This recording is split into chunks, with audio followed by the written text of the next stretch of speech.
Hello. Hi guys, how are you doing? It's the 24th of March and I am 37 weeks plus 6 days pregnant today. And I am not. um, yeah, so we did actually record one of these around about 36 weeks pregnant because I was starting to think like, oh crikey, we better fit in one of these before baby comes. Unfortunately, we did about 50 minutes and then when I watched it back, there was no sound. Well, we planned to do sort of many more of these, hadn't we? But Yes. but pregnancy has kicked your butt a little bit. Yeah. So think of this as a cautionary tale. Yeah, don't make big plans. Yeah, no, I am feeling okay. Like I don't want I haven't been like sort of really ill with it, but I just very tired and just very low level energy for getting a face on and sort of chatting to camera. So do apologise because actually I was hoping to sort of be maybe a bit more like kind of weekly check-ins, and that not happened. But I did definitely want to make sure that we got one in now because we're in the danger zone now, or the arrival zone, or the like happy zone. I don't know what you want to call it, but basically, from 37 weeks onwards, you are considered full term.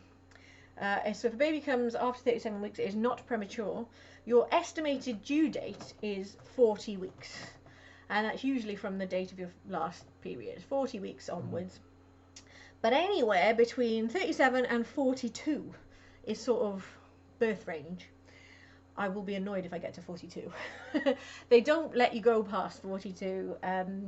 They'll induce you or do a C-section if you're still pregnant at that stage, because there's bigger risks to both baby and mum if you go beyond that, because baby's getting a bit too big for everything, starts putting strain on things, it's a bit too big.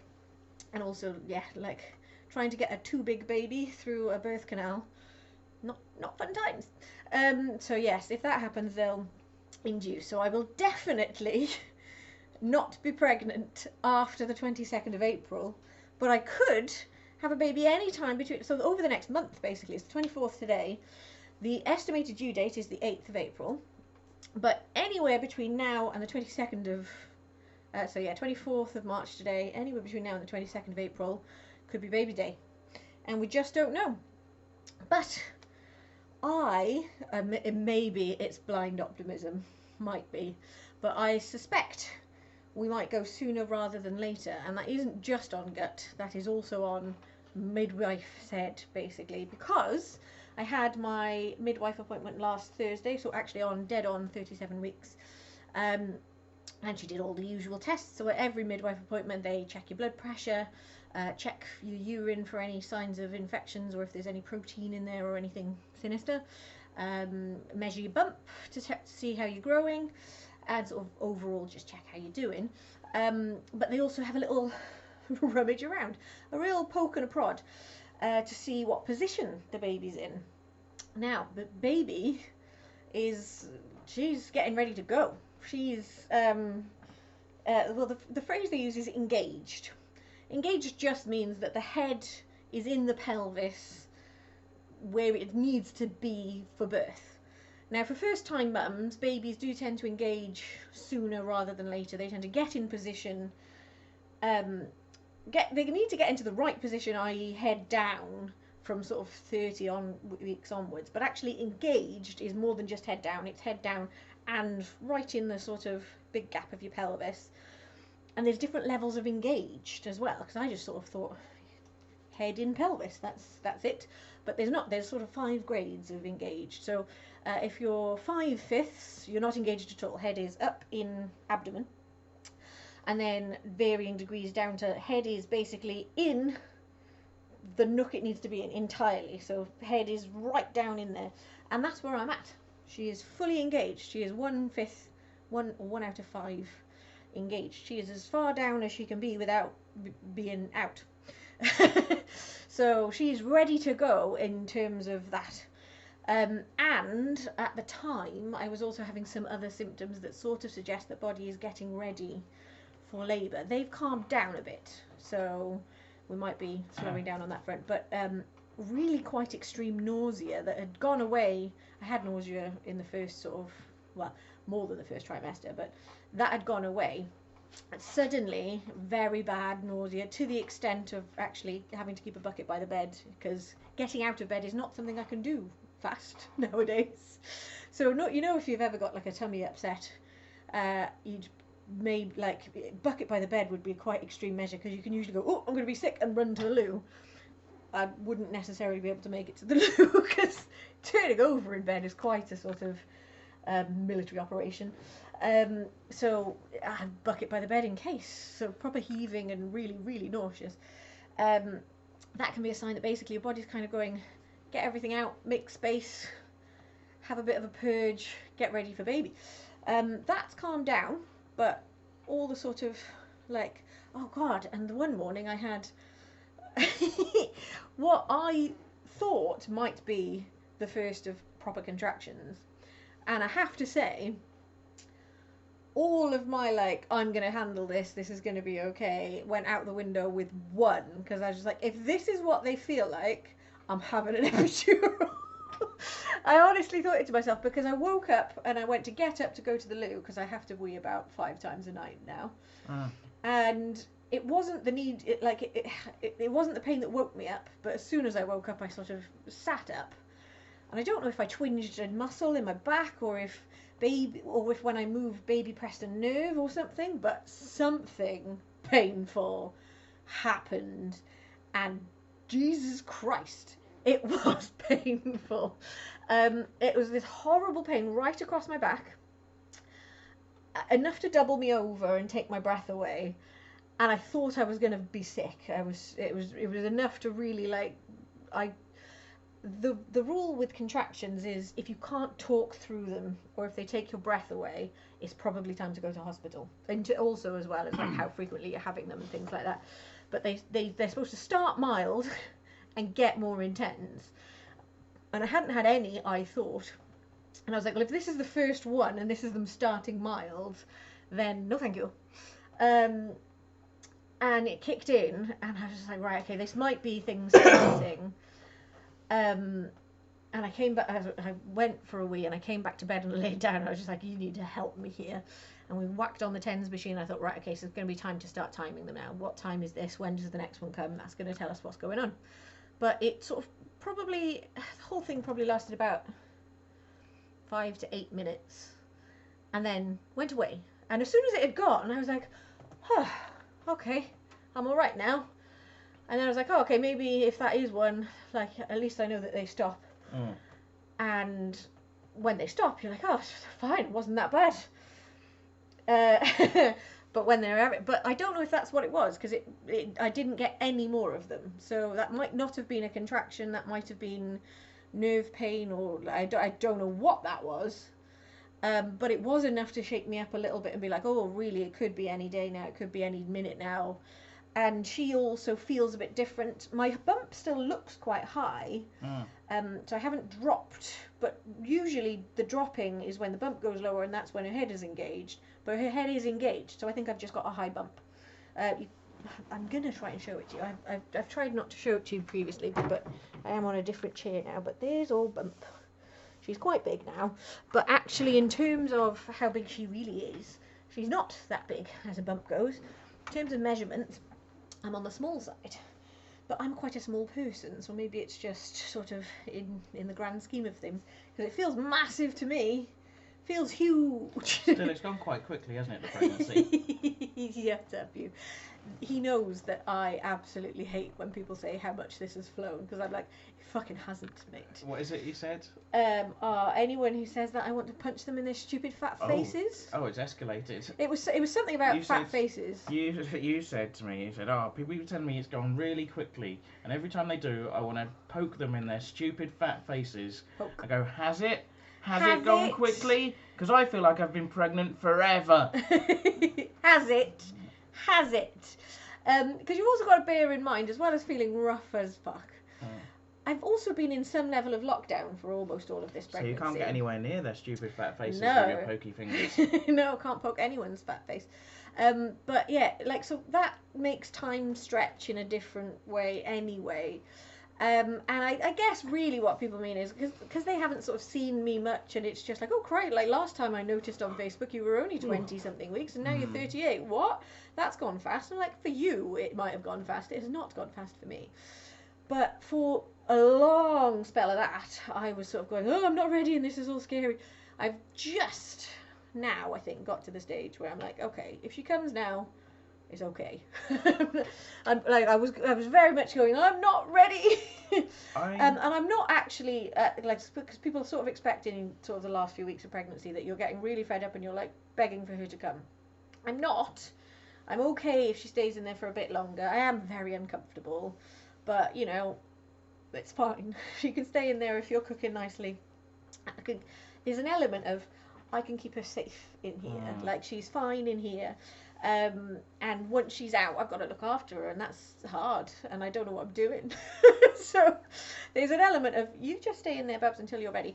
But at the same time, it's like, I think, oh God, the nesting instinct and the real primal need to feel ready, and that in itself has been tough because I've been weird about the house, haven't I? I think it's fair to say it. Like, wanting the house clean and tidy and organised is fair, but the level to which it's been bothering me if there's been mess has been to a ridiculous degree. Because it's not like we're in a pigsty no, but it's just when it's been sort of a little bit of clutter, you're like, oh, when it's been like cluttered, it's filthy. it really is, like, it feels like a visceral response. Yeah, it's really a really uncomfortable and very upsetting feeling of like, oh, like, and I think it comes from a sort of sense of it's not safe. I'm not ready. Like, it is primal and it is instinctive, but the downside, like, it's quite good for most people because the nesting instinct for most people is that it gives you a massive boost of energy. It's a sign that you're nearly at the end. You'll suddenly like feel superhuman, and you'll get loads of cleaning done and loads of organising done, and you'll be ready by the time the baby comes because of the nesting instinct. I've had the nesting instinct without the energy surge. So it's just been very frustrating for me. I think that's probably fibro related, or it could just be that I've not got an energetic pregnancy, but it's probably fibro related. I have a chronic fatigue condition, so the surge of energy is not something that my body is very good at giving me, and it's been really, really, really frustrating. But I just paid some people to come and deep clean the house this week, and that's put a spring in my step. That has made me feel so much better. So I'm trying really hard to keep it nice now. Yeah, I did kind of say to you, I was like, obviously this like, I don't want to be a dick about it, but like, now that it's nice and clean, and you just interrupted me with, don't fuck it up, and I was like, yeah, don't fuck it up. So I'm quite keen for the baby to come, so that can be the focus instead of the... Yeah. Well, that's the thing. Like, I'm sure some of the things that I've been obsessing over, once the baby's here, I won't care. Like, things like the nursery being tidy. Well, she's not really going to be in the nursery much to begin with because she's going to be sleeping in our bedroom. The nursery is just where we keep her stuff. But it had to be ready and it had to be nice, and her stuff needed to be organised. I needed to know where it all was. I just needed to feel prepared as possible. Well, I kind of feel like, obviously, I mean, I don't have to go through the whole giving birth thing. No. Because I'm going to be in the pub handing out cigars and wetting the baby's head. But, pubs are shut, so joke's on you. Oh, right, I guess I'll just hand out cigars and drink in the streets. So... Yeah, pubs are actually allowed to do takeaway beers, so you could do that. There you go. Good to have a system.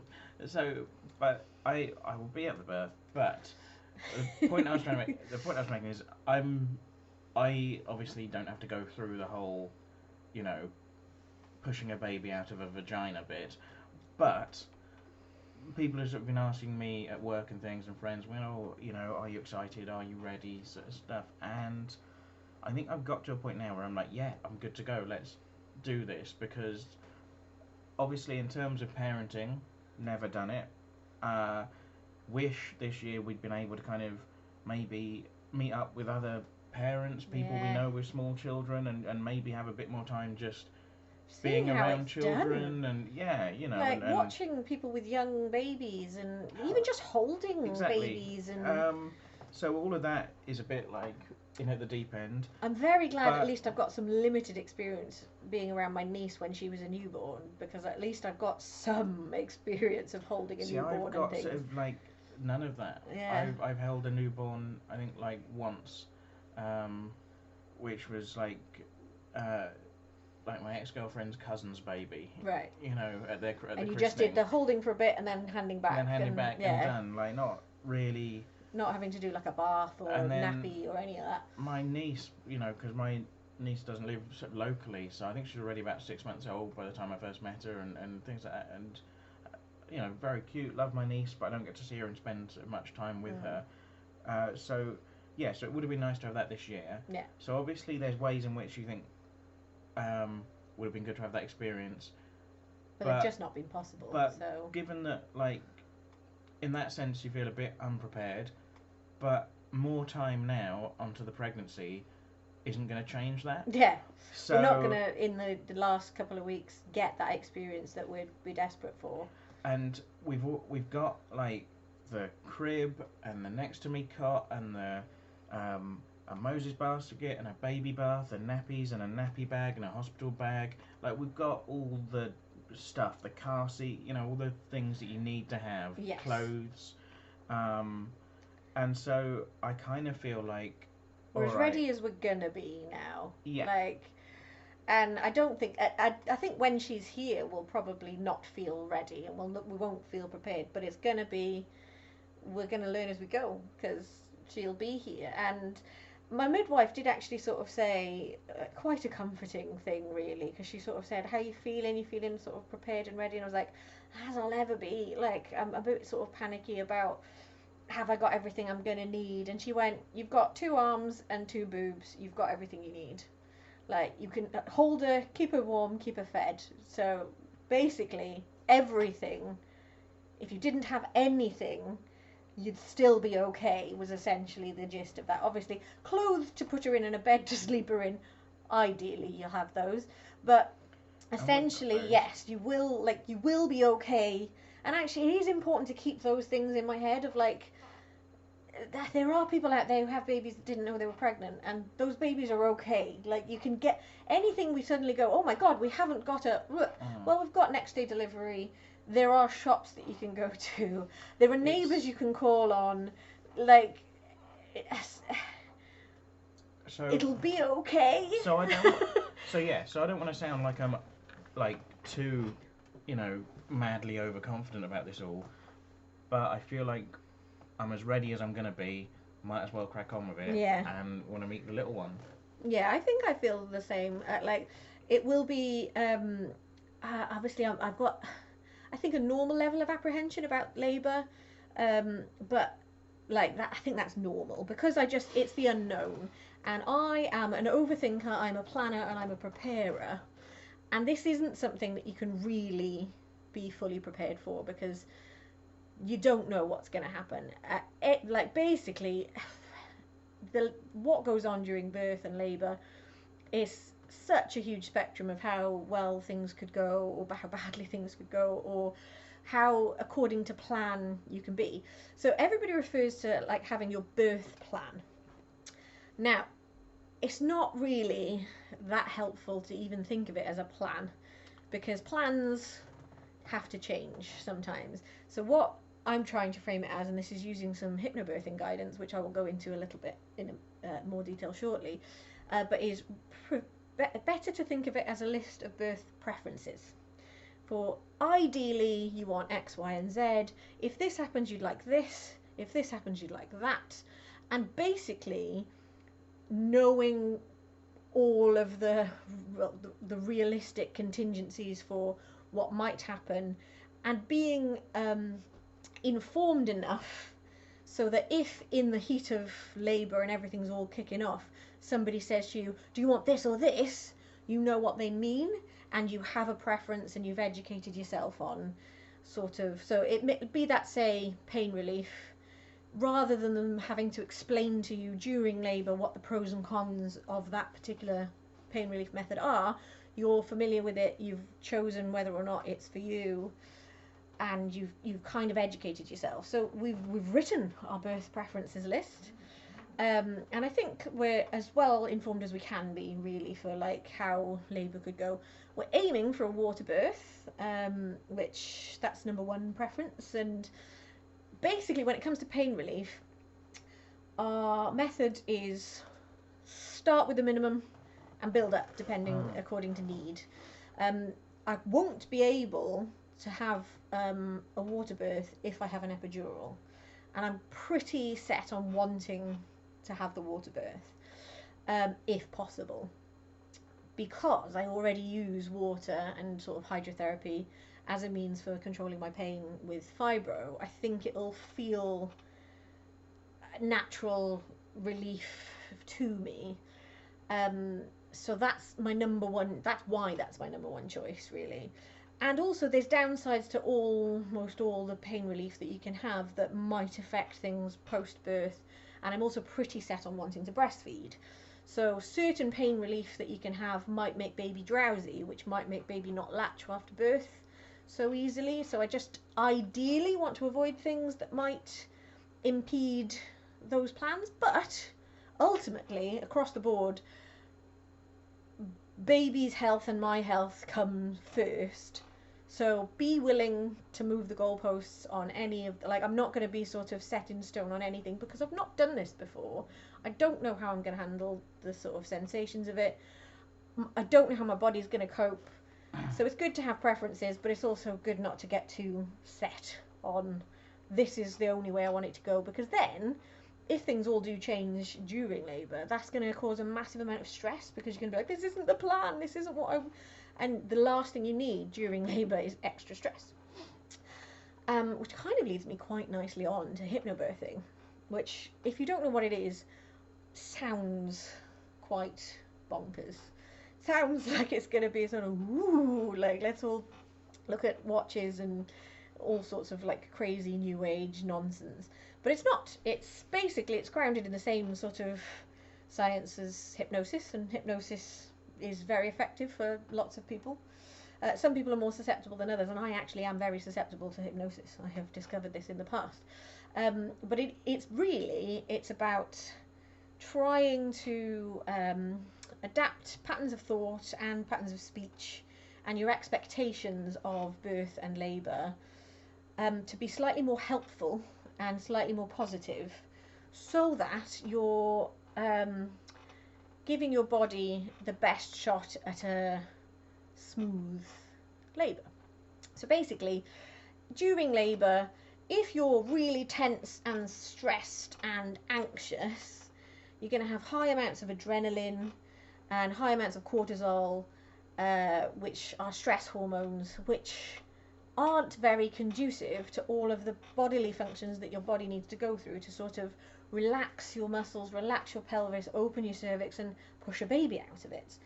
Like, it basically makes you all tense, which also massively increases how much you sense pain and all sorts of things, which makes sense in the fight or flight sort of mechanism of something's dangerous, you've got to be ready to run, which is great, but it's quite hard to run while you're pushing a baby out your cervix. So hypnobirthing just kind of tries to use positive sort of mental techniques in order to make labour and birth seem less scary and seem more positive, and just increase your chances of having a positive experience, rather than it be like a perfect birth that all goes smoothly. Because also hypnobirthing isn't about having no pain relief and avoiding hospitals and only having a home birth with candles and whatever. Like, you can use hypnobirthing if you're going to have a C-section, you can use hypnobirthing whatever kind of birth you're going to have, but it's basically means to keep calm while it's all going on. And there's certain things that are part of it that, like, try to sort of change your language that you use, try to sort of focus on positive birth stories. So if people are trying to tell you nightmares that they had when they were giving birth, you sort of go like, let's have a discussion about this after I've had my own experience, rather than sort of fill me full of dread. Because in Western culture particularly, most people's opinion on birth and most people's idea of birth. You say to somebody, imagine a woman in labour, and you're imagining like things that you've seen on TV and films of somebody screaming in agony, going, "Oh, for God's sake, give me an epidural!" It's all very dramatic, and usually it's part of storytelling, and it's traumatic and dramatic.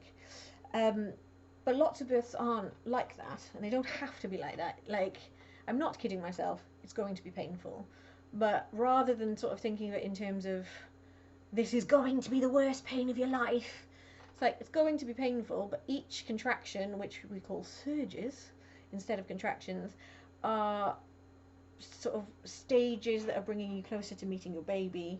Think of them that way. Trust that your body sort of knows what it's doing and let it do it is kind of the thinking. So it's relax into it, control your breathing, try to control your mental well-being well enough that your body is giving you your endorphins that you need, that it's giving you the oxytocin, which is the bonding and love hormone, which actually have huge surges of it during labour, which is getting you ready to meet your baby. And in other cultures that are less sort of, less Western cultures, where actually there's a lot less medical intervention for birth by necessity, that don't have sort of fancy hospitals that women can go off to, quite often births are, obviously there's much more birth trauma because there aren't hospitals and things, and we've got the best of both worlds here, is that you can have all of the pros and cons of good medical intervention if you need it, but actually the sort of mentality of, okay, well the women go off and it's calm and you sort of expect it to go the way it's going to go and breathe through it, almost like enter a meditative state and let your body do what it's doing. It was built to do it, can do it. But obviously I want to do all of that with the lovely security blanket of the obstetrics unit is just down the corridor if I need a doctor to come and help, because it's all well and good having all the like positive mental health and positive mental attitude, but if baby gets stuck, or if something goes wrong, or if my heart rate drops, or if baby's heart rate drops, I'm going to want a team of doctors right there, right now. So like that's best of both worlds. So try to use the techniques, and I found it really good, really useful. We did an online class in it, which was just a sort of hour 15 sort of introduction to hypnobirthing. I've also been reading a book and listening to some meditations on it. I'm not like, you can go really deep. You can go really deep into it. We're not like doing it to that level where we're not using certain words and are only going to sort of, we're not being super strict with it, but I think just using quite a lot of the techniques will be helpful, and just reminding myself about the science of it. I think actually thinking about the hormones involved has been really helpful, because it's grounded in science. It doesn't feel like voodoo, but just being like, okay, I need to do things that focus on positive, loving, oxytocin producing feelings. So having music that I like, dim lighting, calm breathing, things like that, so that I can keep calm if plans change, and if things get a bit tense, just sort of things that keep me grounded will likely assist my body in doing what it needs to do. So yeah, people really do want to tell you nightmare stories, and it's not helpful. It isn't helpful. Although one of the first rules that they told me in hypnobirthing is don't watch any like TV, stop watching one born every minute. I still watch it. I genuinely think it's better to know what could happen and how it goes, but I do watch it with an element of, well, she's got the wrong attitude. Like, but there's like, you see some births on there where somebody goes into it very chill, and they tend to have a better time of it than people going in there going, I can't do this, this is going to be awful. Like, you might as well go into it believing you can do it, because it's happening either way. Like, so give yourself every fighting chance is really my way of looking at it. But yeah, so that's hypnobirthing for you, but I'll let you know how that goes. But yeah, wanted to get this in today because, like I say, she could come at any time. So you might get another vlog before she comes, but she could come at any time. So this is kind of checking in at full term. So I've got my next midwife appointment tomorrow. So we're doing them every week now, so every Thursday. So, and the day she's at my GP surgery is the day that I change weeks. So I'll be doing it bang on 38 weeks. She'll have another feel and see how everything's going, and we'll go from there. But yeah, I think now that the house is clean and all the supplies are in, I'm still finding jobs to do that don't really need to be done, to be honest, but I sort of have an element of what should I be doing? But the tiredness and the discomfort has kicked so far in now that actually I'm much better able to give myself a break and go, nope, I'm going to be sitting on the sofa today. That's what I'm going to be doing. I should be bouncing on my ball a bit more now. Because, yeah, that's sort of a way of sort of kick-starting things. But it's not as comfy as a sofa. It's really not. But I'm not quite into that stage of doing all of the, like, old wives' tales things for things that induce labour quite yet. So we're not at the sort of spicy foods and raspberry leaf tea and... We're still early, aren't we? So it's... Yeah. You know. But I dare say I'll probably will start doing some of those things quite soon. I'm not going to wait for 40 and then start doing them. I think just might as well kickstart things. But basically, she'll come when she's ready. There's no, I don't really think that any of them do anything. I think when someone's like, oh, I had raspberry leaf tea and then it went into labour. Yeah, you might have gone into labour that evening anyway. Well, there's no control experiment, is there? You can't. No. So yeah, you can't really say, but might as well give them a go. Most of them aren't that taxing to do. One of the recommendations is orgasms, so rack up a few of them. So why not? The logistics on that. I don't know how. Like. I mean, the logistics on that. The logistics on trying to sort of get intimate with each other. I mean, don't make it sound like giving you orgasms is going to be too difficult. Like, no. Well, I mean, I guess there's a first time for everything, but... No, the orgasms can be brought, that's fine, but yeah, actual sex with a big old bump is tricky. But we won't go into that in too much detail because my mum watches this. Oh. But I guess they all know that we've had sex at least once. Oh. That's how this happens. But yeah, so some of the things that they recommend, but yeah, like the spicy food, castor oil, raspberry leaf tea, semen softens the cervix apparently. Pineapple does the same thing though. I assume not delivered in the same means. Different ends. Yeah, presumably. I assume so. And yeah, some things like that. So if we get to that stage, then maybe we'll have another vlog of I'm still pregnant and I am angry about it. Yeah, but I guess we'll see. Are we wrapping up? We are wrapping up. Before we go, we mentioned that obviously as part of preparing, we've been reading lots of pregnancy books. Yes. And we've actually made a video all about that. That's on my channel, so you can look that up. I will put the link in the blurb. Oh, there you go. Yes, you should definitely check that out. Crap advice for new dads, I've called that. So yeah, that has been it's been a real eye opener. Like the different attitudes that people and books and sort of advice that people give to new mums is overwhelming. Lots of it, whether or not you ask for it, and to varying degrees of helpfulness. The advice to dads is very much a different kettle of fish, but we'll let you discover that in the video. So I'll put the link, but check it out. It's on Chris's channel, so if you just search YouTube/C/Chris Chopping. Yes, that's right. Or if you just put Chris Chopping into the search bar, that gets you to my channel pretty quickly. Beautiful. Yeah, it's called Crap Advice for Dads, I think, isn't it? Yeah, it is. So Crap check advice that for out. new dads. For new dads, lovely. So yeah, we'll wrap it up there. So next time you see us, either I will be pissed off or I will be holding a babbins, I guess. So like and subscribe if you don't want to miss that. Yeah, find out. There you go. Watch this space. That's a hook, isn't it? Yeah, well done. Might be a baby. Might be a baby. Maybe baby. Right. Okay. See you soon, guys. Bye. Bye.